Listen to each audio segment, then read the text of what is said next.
Tetapi jangan-jangan kita hidup di tengah masyarakat atau dalam lingkungan orang-orang jahat. Jadi kita ketularan. Bukan pertama-tama kita mau jahat, tetapi karena kita tidak punya referensi yang lain, maka kita jadi jahat.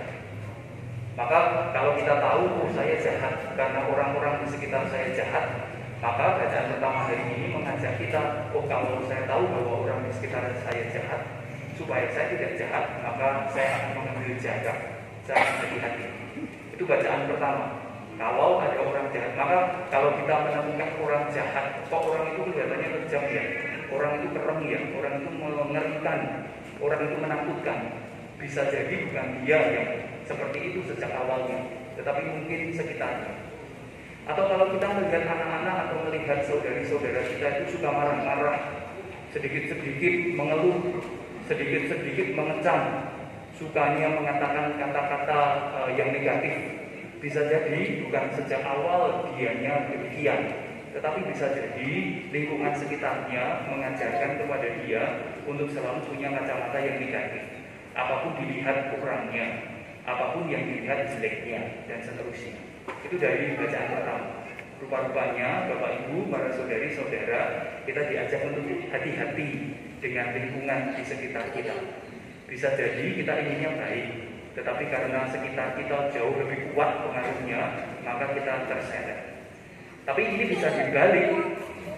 Orang jahat sekalipun kalau tinggal akrab bersama dengan orang yang baik senantiasa, bisa jadi dia ketularan menjadi baik. Maka dalam bacaan kedua kita mendengar Paulus mengatakan aku baik, bukan pertama-tama karena aku baik, tetapi karena Tuhan yang baik bekerja pada diriku. Jadi rupa-rupanya bacaan-bacaan hari ini mengajak kita untuk mengenali kalau aku jahat, maka bisa jadi bukan pertama-tama aku yang jahat, tetapi bisa jadi aku jahat, tetapi bisa jadi juga lingkunganku jahat. Tetapi kalau aku baik, bisa jadi bukan pertama-tama aku baik, tetapi karena lingkunganku mengkondisikan aku menjadi benar.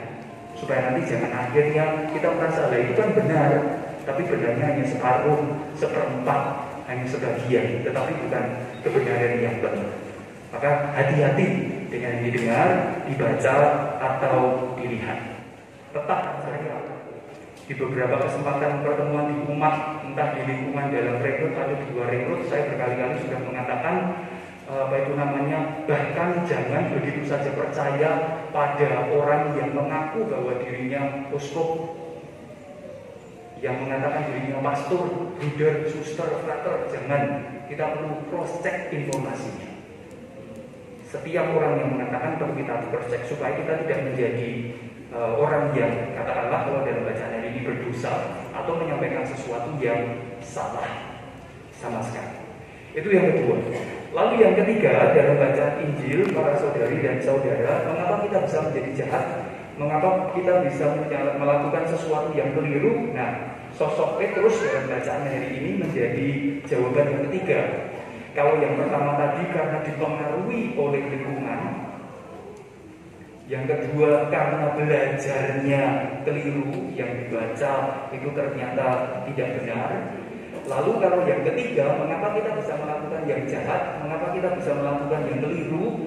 Kalau dalam bacaan Injil, jawabannya cuma satu, karena saya kurang belajar.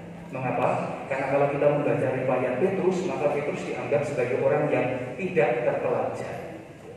Maka oleh karena itu, meskipun kemungkinan kita belajar ada salahnya juga, tetapi bacaan hari ini juga mengatakan kalaupun belajar itu masih mungkin keliru, bukan berarti lebih baik tidak belajar.